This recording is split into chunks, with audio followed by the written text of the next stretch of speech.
Hello दोस्तों, dark star में आप सभी का स्वागत है। और आज की कहानी जो मैं बताने जा रहा हूँ वो जोधपुर का राजस्थान का है। तो चलिए बिना वक्त गवाए हुए कहानी को शुरू करते हैं। भूत प्रेत के किस्से सुनने में बेहद रोमांचक और दिलचस्प लगते हैं, लेकिन क्या हो जब ये किस्से सिर्फ किस्से ना रहकर एक हकीकत की तरह आपके सामने आए।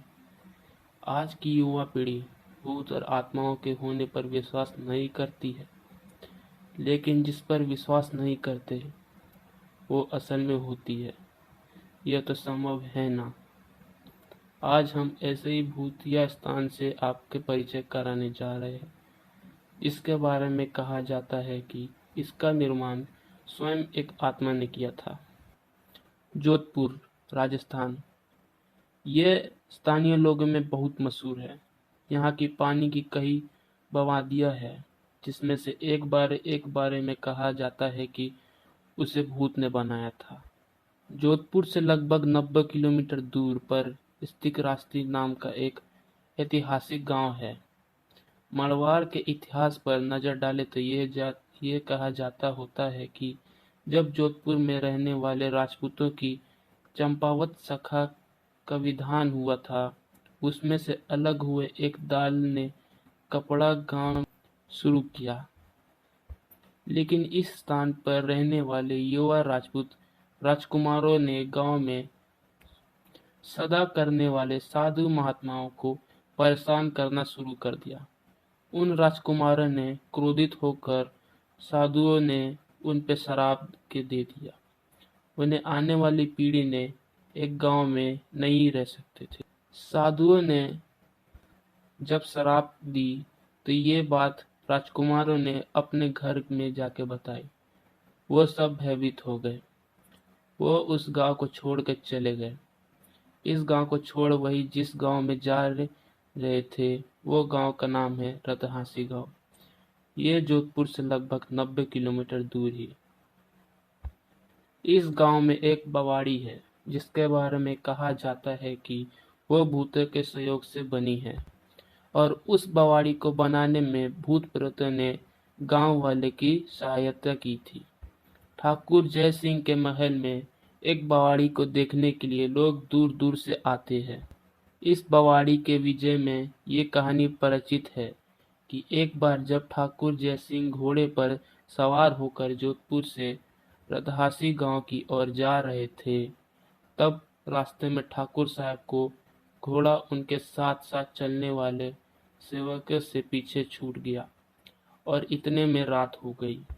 राजा का घोड़ा काफी थक चुका था और उसे बहुत प्यास लगी थी। रात में एक तालाब को देखकर ठाकुर जय सिंह अपने घोड़ों को पानी पिलाने लगे।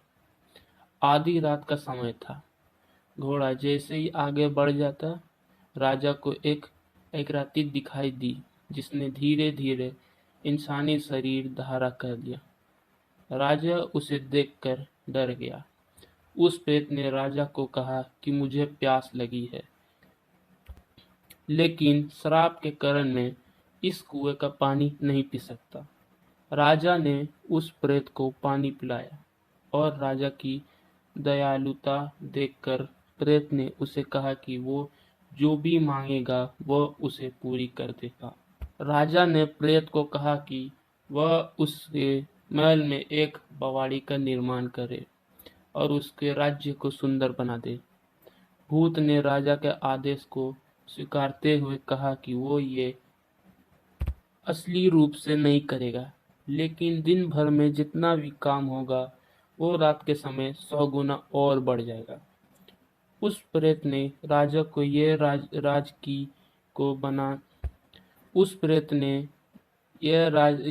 किसी को ना बताने के लिए कहा। इस घटना के 2 दिन बाद ही महल और बवाड़ी की इमारतें बनने लगी। रात में पत्थर ठोकने की रहस्यमय आवाज आने लगी। दिन प्रतिदिन निर्माण काम तेज से गति से बढ़ने लगा, लेकिन रानी की जिद करने पर राजा ने ये राज रानी को बता दिया कि आखिर निर्माण इतनी जल्दी कैसे पूरा हो जा रहा है। राजा ने जैसे ये राजरानी को बताया, सारा काम वहीं रुक गया। बेवाड़ी भी ज्यों की त्यों की रह गई। ये घटना के बाद किसी ने भी उस बेवाड़ी को बनाने की कोशिश नहीं की। तो चलिए दोस्तों, अपने दूसरे कहानी की ओर नजर डालते हैं। ये जो दूसरी कहानी मैं आपको बताने जा रहा हूँ, वो जैसलमेर शहर से 15 किलोमीटर दूर एक गांव की है, जहां पर अब कोई रहना नहीं चाहता। लोग कहते हैं कि उस गांव में भूत आत्माओं का डेरा है। कहा तो ये भी जाता है कि उस गांव में पहले दहशत के पीछे जो कहानी है, वो उससे भी ज्यादा भयानक और खतरनाक है, जिसकी बुरी नजर की वजह से जो भी उस गांव में आता, वह अकेला मौत का शिकार बन जाता। यूं तो हम सभी ने कभी न कभी भूत प्रेत पिशाचों से जुड़ी कहानियां तो पढ़ी ही होंगे या सुने होंगे। हो सकता है कुछ ने इनसे सामना भी किए होंगे, लेकिन जो कहानी हम यहाँ आपको सुनाने जा रहे हैं, वो थोड़ी अलग है। लेकिन स्थानीय लोगों के लिए वो एक बेहद खौफनाक सच है, जिसका सामना उनसे अक्सर यहाँ कहे शायद रोज ही करना पड़ता है। मरने के बाद भी जिंदा है वो। खुला दरा जैसलमेर से 15 किलोमीटर दूर पर एक गांव अपनी दहशत के लिए आसपास के गांव में फैल चुका था। आपको ये बात तो पता ही होगी, जिन स्थानों में भूत प्रेत अपना कब्जा में ले लेती है, उन स्थानों पर बसने वाले लोग या तो स्वयं उस स्थानों को छोड़कर चले जाते हैं, और अगर नहीं जाते तो उन्हें अपने जान से हाथ धोना पड़ता है। खुला दरा भी ऐसा ही है। एक गांव है जहां पहले ब्राह्मण समुदाय का वास था। ऐसा माना जाता है कि 1825 में इस गांव में रहने वाला परिवार ब्राह्मण और आसपास के 84 गांव के लोग रातों रात अपना घर छोड़कर चले गए। सन 1300 से इस गांव में परिवार ब्राह्मण की पीढ़ियां रहा करती थी।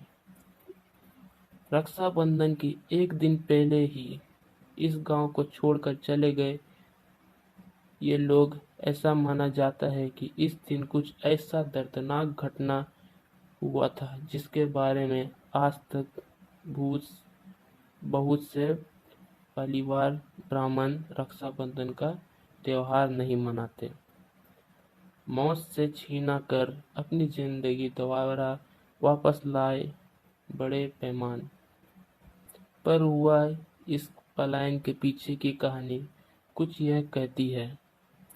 जैसलमेर के दिवस सलीम सिंह को खुला दरा के समय 84 गांव के मुखिया की खूबसूरत सी बेटी से प्यार हो गया था। सलीम सिंह ने गांव के लोगों को यह धमकी दी थी कि अगर उसका विवाह उस लड़की के साथ ना हुआ तो वह गांव में और ज्यादा हंगामा कर देगा। ऐसा हालात में गांव के मुखिया ने उस स्थान को छोड़कर जाने का निश्चय कर लिया और अपने पीछे यह श्राप छोड़ गया कि जो भी उनके जाने के बाद इस गांव में रहेगा या बसने की कोशिश करेगा, वो अपने जान से हाथ धो बैठेगा। मुखिया और उसकी परिवार के जाने के बाद गांव में बहुत से लोग धीरे धीरे करके बीमार पड़ने लगे या फिर आखिरन ही मृत्यु के ग्रास बनते गए। इस घटना के बाद खुलादर और आसपास के 84 गांव के लोगों ने अपना अपना घर छोड़ दिया और तब से लेके आज तक कोई भी उस गांव में बसने की हिम्मत नहीं जुटा पाया। तो दोस्तों, चलते हैं अपनी तीसरी कहानी के पास। ये जो तीसरी कहानी मैं आपको बताने जा रहा हूँ, वो मेरे दोस्त की है। तो चलिए सुनते हैं। मित्रों, मेरा नाम रहमान है और मैं उत्तर प्रदेश का रहने वाला हूँ। आज मैं आपको मेरे मित्र के साथ एक घटी सच्ची घटना में बताने जा रहा हूँ। मेरे मित्र का नाम वसीम है और हम बचपन से ही बहुत अच्छे दोस्त हैं और हमारी हर एक बात एक दूसरे से शेयर करते हैं। हम जब कॉलेज में आए थे तब उसकी सगाई हो गई थी। वो उसकी मंगेतर से, जिसका नाम रेशमा था, वो उससे बहुत प्यार करता था और वो दोनों रात भर मोबाइल पर बात करते रहते थे। तो एक दिन की बात है, उसने मुझे बताया कि वो उसकी मंगेतर से रात को बात कर रहा था। वसीम ने उसकी मंगेतर को मिलने के लिए बुलाया तो उसकी मंगेतर ने बदली हुई आवाज में बोली, तू ज्यादा मत बोल वरना तेरा भी वही हाल होगा जो दूसरा का की हूँ। वसीम ने एक बार तो ये सुनकर चौंक गया और फिर से सोचा वो शायद मजाक कर रही होगी। फिर वसीम ने उसको मजाक में बोला कि क्या कर लेगी तू, देखते हैं। तो वो फिर बोली, आज राख, देख तेरा साथ क्या होता है। यह कहकर उसने मोबाइल रख दिया। अगली सुबह जब वसीम मुझसे मिला तो वो अपने आप बीती बताने लगा। उसने मुझे रात को फोन वाली बात बताई और उस रात उसके साथ जो हुआ वो बताया। उसने बताया कि रात को 2-3 बजे के आसपास अचानक उसकी नींद खुली और उसके सामने एक सफेद लंबे दाढ़ी वाला आदमी बैठा था। वो बोलने लगा, ले आ गया मैं, अब देख तेरे साथ क्या होता है। उसने वसीम के गले को पकड़ लिया। ऊपर से वसीम के सांस रुकने भी स्टार्ट हो गई थी। वसीम ने अल्लाह का नाम लेते हुए जोर जोर से सूरह तैयब का तिलावत करने लगा और वो उसके सामने से गायब हो गया। मुझे उसकी बात सुनकर बड़ा हैरानी हुआ कि ऐसे कैसे हो सकता है। उसके अगले दिन वसीम ने फिर अपने मंगेतर से मोबाइल पर बात की और बोला कि कल रात तुम मुझे क्या अनाप शनाप बोल रही थी। उसकी मंगेतर ने कहा, ऐसा कैसे हो सकता है, जबकि कल तो मैंने फोन ही नहीं किया था। यह सुनकर वसीम के रोंगटे खड़े हो गए और उसने तुरंत फोन काट दिया। वसीम उसी वक्त मुझे फोन किया कि उसकी मंगेतर की तबीयत खराब है और कल वो उसके घर पर जा रहा है। अगले दिन हम दोनों तैयार होकर वसीम के मंगेतर के घर गए। वहां हमने दरवाजा खटखटाया तो उसकी मंगेतर सामने खड़ी थी। उसकी मंगेतर की आवाज बदली हुई थी और बोली कि तू फिर आ गया, तूने अगर अंदर कदम रखा तो यहीं पर तुझे गाड़ दूंगी। वसीम बोला कि ये क्या बोल रही है तू। वसीम आगे था और जैसे ही उसने घर पे कदम रखा, उसकी मंगेतर ने दीवार पर रखा एक तस्वीर उसके सर पर दे मारा, जिससे कि उसके सर से खून बहने लगा। वसीम के ससुर और सालों ने उसकी मंगेतर को पकड़ा और बैठा दिया।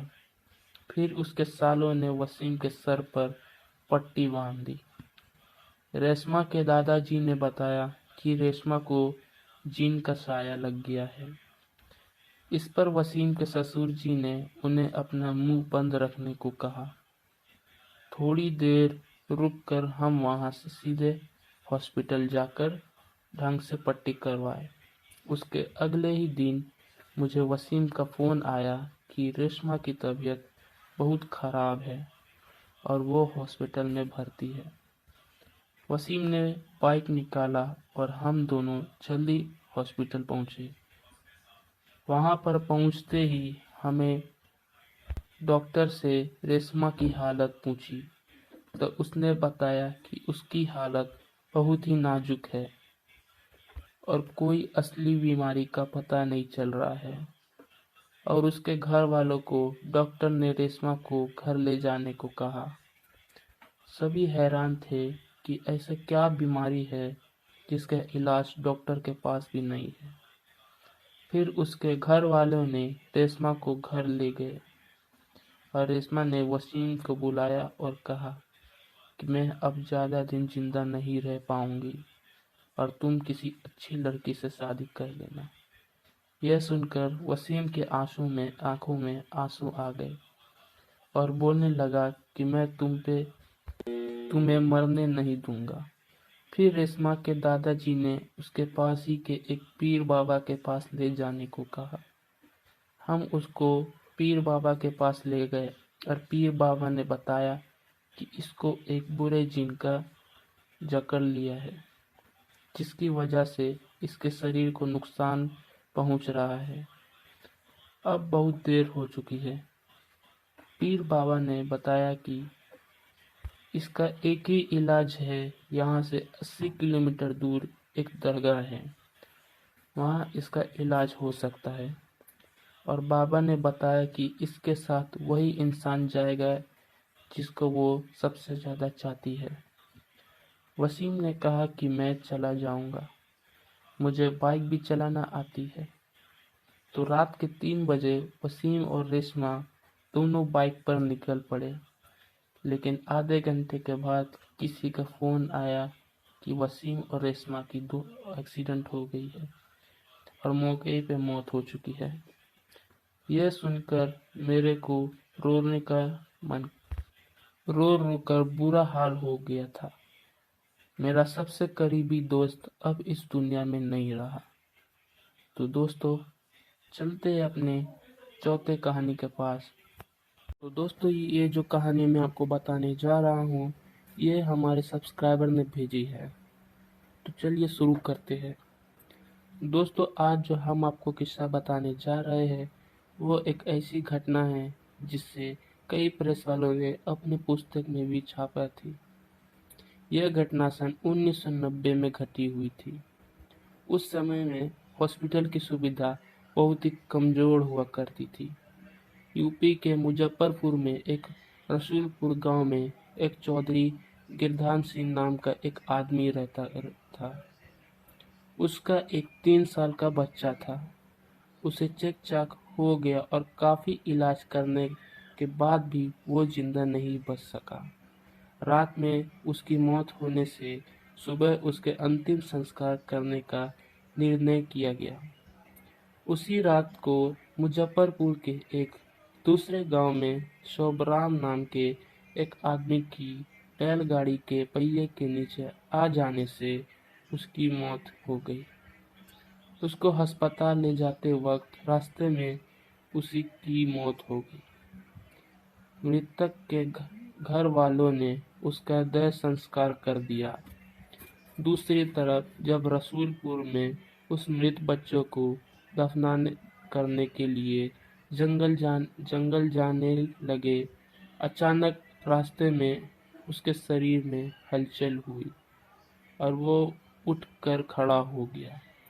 लोग ये देखकर दंग रह गए, लेकिन बाद में उसको जिंदा देखकर सभी खुश हो गए।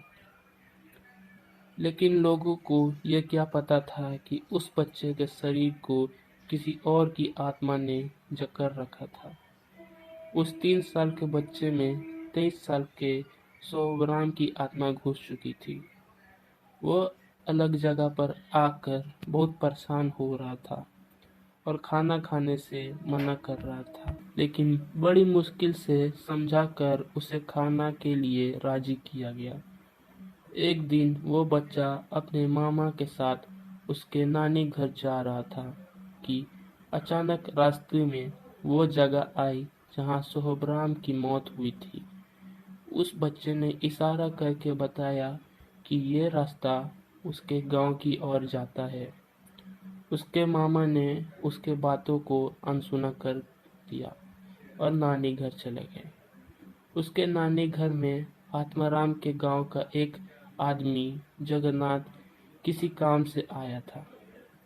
आत्माराम की आत्मा ने उसको पहचान कर उसे आवाज लगाई। जगन्नाथ को बच्चे के मुंह से अपना नाम सुनकर आश्चर्य हुआ। जगन्नाथ ने पूछा, पर बच्चे ने उसका पूरा इतिहास बता दिया और बोला कि मेरी मृत्यु से पहले ही तुम लोगों ने मुझे जला दिया। और इस बच्चे के खाली शरीर को देखकर इसमें रहने लगा। जब जगन्नाथ ने यह बात अपने गांव में बताई तो उसके पूरे परिवार ने आत्माराम से मिलने चल दिए। उस बच्चे ने सबको पहचान लिया और वो उनके साथ उनके गांव चल दिया और उसने वापस रसूलपुर आने से मना कर दिया। लेकिन लोगों को समझाने पर वो मान गया। इस तरह वो दोनों परिवार को साथ लेकर चलता रहा।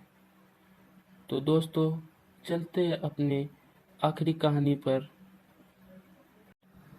ये जो कहानी मैं आपको बताने जा रहा हूँ वो हमारे दोस्त ने भेजा है। तो चलिए शुरू करते हैं।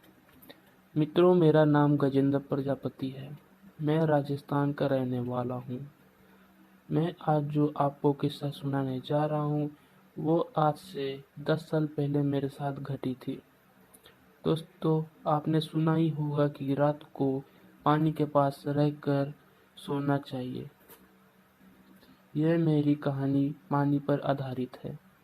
आज से 10 साल पहले ही मैं अपने मामा के यहाँ जैसलमेर गया था। वहाँ जाकर पता चला कि यहाँ तो साल के आकार पड़ा है और पानी लेने के लिए 5 किलोमीटर दूर जाना पड़ता है। मामा मामी से मिलने के बाद मेरे मामा का लड़का और मैं पानी लेने के लिए चल पड़े। रास्ते में पैदल चलते हुए थक गए तो हम दोनों ने एक पेड़ के नीचे बैठ गए। तब उसने एक किस्सा सुनाई कि पिछले साल पानी की वजह से एक औरत का बच्चा रो रहा था और वो काफी बीमार था।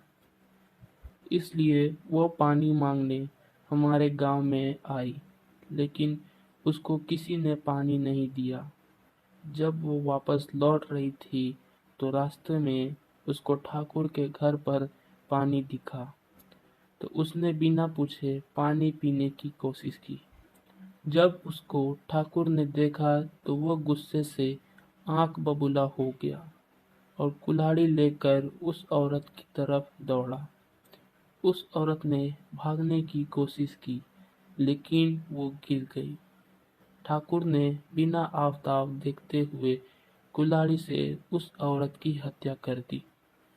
उसके एक दिन बाद उस बच्चे की भी बिना पानी के मौत हो गई। कुछ दिनों बाद खबर आई कि उस कुल्हाड़ी से ठाकुर को भी मार दिया गया है और धीरे धीरे उसके पूरे परिवार को भी किसी अनजान शक्ति से मौत के घाट उतार दिया गया है। यह किस्सा सुनने के बाद हम दोनों पानी लेकर वापस गांव की तरफ लौटने लगे। हल्का हल्का अंधेरा हो चुका था। अचानक हमारे सामने एक बच्चा आया और पानी मांगने लगा, लेकिन इतनी दूर से पानी लाने के कारण हमने उसे मना कर दिया। घर पहुंचकर मैंने खाना खाया और पेड़ के नीचे पलंग पर सो गया। अचानक रात को वही बच्चा मेरे सामने आया और पानी मांगने लगा। मैंने ध्यान नहीं दिया और गुस्से से उसे कहा कि चले जाओ, और मेरे सामने से वो औरत दिखाई दी। अचानक मैं उठ गया और देखा वहाँ कोई नहीं था। मैंने सोचा कि कोई सपना आया होगा। फिर रात को 2 बजे के आसपास मैं पेशाब करने के लिए खुले मैदान की तरफ गया और मुझे पानी शब्द सुनाई दिया। मैंने सोचा कि मामी होगी। फिर मैं वापस पलंग की तरफ लौटा ही था कि अचानक फिर से पानी शब्द सुनाई दिया। अब मैं गुस्से से आंख बबूला हो गया और कहा कि कौन है, सामने आओ, अभी पानी देता हूँ। इतना कहते ही मेरे पीछे किसी की होने का अनुभव हुआ, तो मैंने पीछे मुड़कर देखा तो एक औरत कुल्हाड़ी लेकर खड़ी थी। मैं डर के मारे बहुत जोर से भागा और रास्ते में एक पत्थर से ठोकर लगने से मैं नीचे गिर गया। उसके बाद जो हुआ वो चमत्कार से कम नहीं था। उस रात हल्के बादल थे और अचानक कुछ पानी के बूंदे उस औरत पर पड़ी और वो औरत गायब हो गई। मैं अपने जान बचाने के लिए प्रभु को धन्यवाद देने लगा। अगले दिन ही सुबह जल्दी 5 बजे मैंने अपने घर मकरान जाने की ठान ली। मैं अपने मामा मामी को बिना बताए निकल पड़ा। स्टेशन पर पहुंचना और बैठा हुआ मैं देखा कि बच्चा रो रहा था। मैं घबरा गया, लेकिन वह औरत पास आई और पानी मांगने लगी। मेरे को पानी चाहिए था, लेकिन मैंने अपनी बोतल से उस औरत और बच्चे को पानी पिला दिया। उसके बाद रेल आ गई और मैं अपने घर पहुंच गया। उसके बाद से मैं हमेशा पानी अपने पास रखने लगा। तो दोस्तों, उम्मीद करते हैं कि आपको ये सब स्टोरी पसंद आई होगी। तो ऐसे ही आप और भी वीडियो चाहते हैं तो चैनल को सब्सक्राइब करें, लाइक करें और शेयर करें। तब तक के लिए गुड बाय।